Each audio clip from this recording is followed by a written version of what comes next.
Well, you're just days away from Congress formally recording the nation's electoral votes, about a day and a half away from that. And there's momentum building among Republicans to object to some states' results. About a dozen Republican senators proposing the creation of an election commission to investigate allegations of fraud. In fact, tonight, Georgia's Kelly Loeffler adding her name to that list. House GOP Chair Liz Cheney, though, wrote a 21-page memo to her colleagues saying objections to the Electoral College, quote, set an exceptionally dangerous precedent.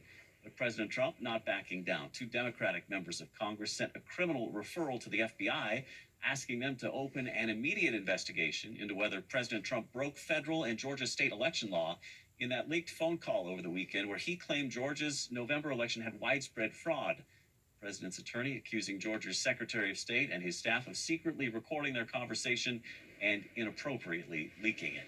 Incoming GOP House freshmen gathered today on the steps of the U.S. Capitol for their first official photo. And if you look at some of the video of them taking that photo, you can see Colorado's newest representative in Washington, Boebert. She's there on the Capitol steps with her colleague to the left of the screen there. Boebert, who is from Rifle, was sworn in on Sunday to represent Colorado's 3rd District. She's already making headlines with a video she posted on Twitter about carrying her gun on Capitol Hill and while traveling to work in D.C.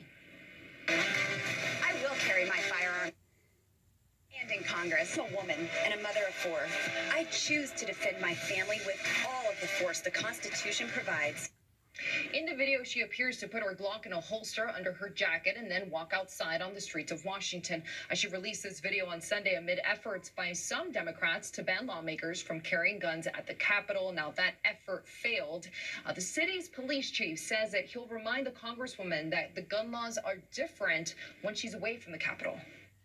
We plan to reach out to the Congresswoman's office to make sure that she is aware of what the laws of the District of Columbia are, what the restrictions are, and that Congresswoman, whoever it is, I guess it was from Colorado, will be subjected to the same penalties or anyone else that's caught on the District of Columbia street carrying a firearm.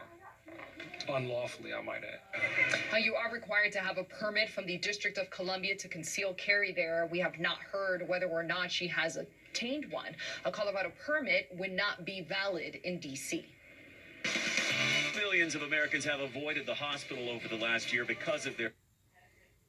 Tonight, that same fear now credited with saving a life. We're on it, all new at 9:30. Plus, the problem solver staying on top of vaccine distribution, from Coloradans preparing for their second dose to how the rollout's going around the world. And several major labor unions calling for a Hollywood hiatus. How long they want to stop shooting films and shows and why. All new at 9:30.